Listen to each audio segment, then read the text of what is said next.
Assalamualaikum warahmatullahi wabarakatuh. Sobat sekalian, alhamdulillah kita jumpa lagi di channel Ustadz Demokrasi. Sobat sekalian, edisi kali ini kita akan membahas khusus profiling siapa sebenarnya Aziz Syamsuddin. Aziz Syamsuddin adalah pimpinan DPR periode 2019-2024 dari Partai Golkar. Aziz Syamsuddin terpilih sebagai anggota DPR pada pemilu 2019 melalui daerah pemilihan Lampung II. Sobat sekalian, Aziz Syamsuddin tiba-tiba kemudian menggemparkan suasana perpolitikan Indonesia dalam beberapa bulan belakang ini. Bukan karena kinerjanya sebagai anggota DPR dan bukan juga karena manuvernya untuk maju sebagai capres. Tapi nama Aziz tiba-tiba kemudian melambung tinggi karena namanya dikait-kaitkan dalam dugaan kasus korupsi Tanjung Balai.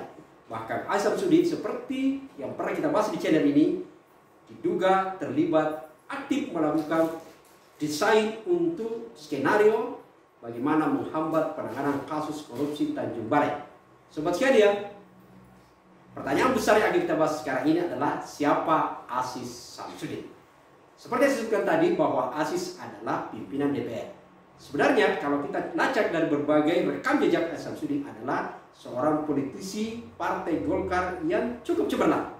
Bahkan beliau adalah sudah menjabat 3 periode di DPR RI. Pada periode pertama, tahun itu adalah Aziz Syamsuddin lolos pada pemilu 2009-2014. Pada saat itu, lagi-lagi juga mewakili daerah pemilihan Lampung II. Yang menarik adalah dalam setiap periode, Aziz berhasil menunjukkan bahwa dukungan publik terhadap dirinya mengalami peningkatan yang cukup signifikan. Misalnya kita lihat berdasarkan data KPU perolehan suara Aziz, kita lihat pada pemilu 2019 itu hanya mencapai pada angka 46.261. Namun pada pemilu 2014 daerah pemilihan Lampung II, Aziz kemudian berhasil meraih suara sampai 70.619. Itu adalah perolehan suara Aziz. Lalu kemudian pada pemilu 2019 lagi-lagi Aziz kembali terpilih. Bahkan suara Aziz masuk pada angka 104.042 suara. Perolehan suara ini kemudian Aziz menempatkan pemilu di Lampung II berhasil menempatkan Aziz sebagai perolehan salah satu caleg yang masuk nominasi 3 besar. Selain dari Partai Demokrat pada saat itu dengan PDI dan kemudian Aziz dari Golkar masuk sebagai kandidat caleg pada situ yang meraih suara terbesar ketiga.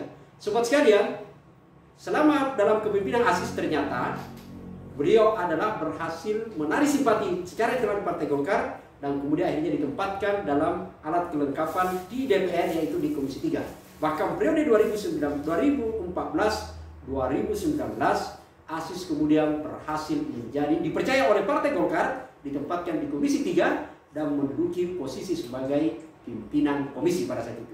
Bahkan Aziz lah yang menjadi pimpinan komisi, pimpinan rapat ketika proses pemilihan ketua KPK yang berhasil menempatkan Firly CS, bahkan Firly menjadi ketua KPK. Itu adalah salah satu kinerja Aziz ketika menjabat sebagai politisi Partai Golkar yang ditempatkan di Komisi 3. Sobat sekalian, selain dalam posisi sebagai Aziz kita kenal sebagai anggota DPR, ternyata jauh sebelum menjadi politisi, Aziz juga aktif dalam jabatan sebagai konsultan. Bahkan beliau adalah konsultan di asuransi dan juga pernah aktif sebagai pengacara.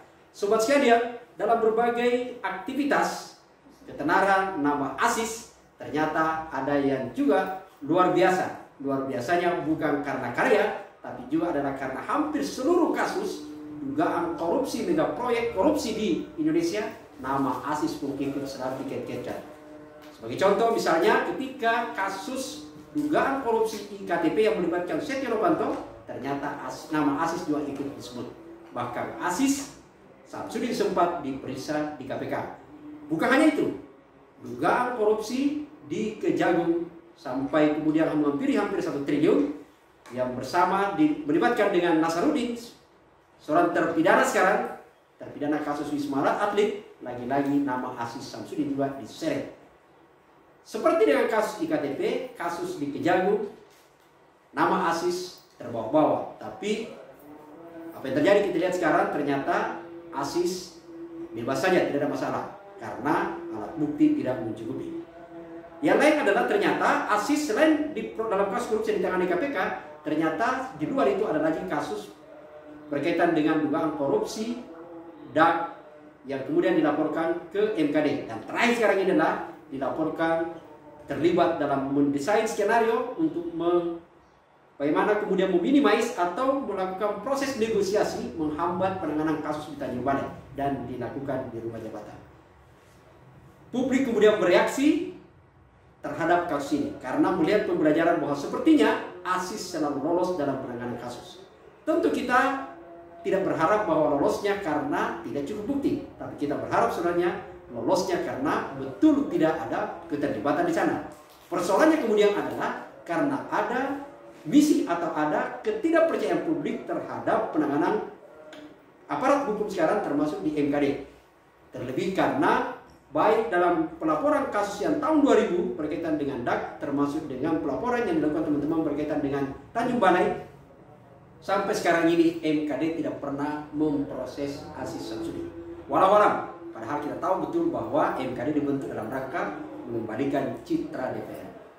Tentu kita berharap bahwa kasusnya harusnya segera diproses. Tapi itulah Aziz. Selalu namanya muncul dalam berbagai kasus, tapi juga sampai hari ini Aziz tetap menjadi anggota DPR yang aktif. Beliau dikenal sebagai politisi yang cukup sukses, tapi juga dalam setiap kasus selalu namanya muncul. Apakah cuma karena namanya muncul atau terlibat? Walau alam. Hanya proses pengadilan lah yang membuktikan. Dan supaya menjadi clear, maka harus didorong proses penegakan hukum cepat diproses.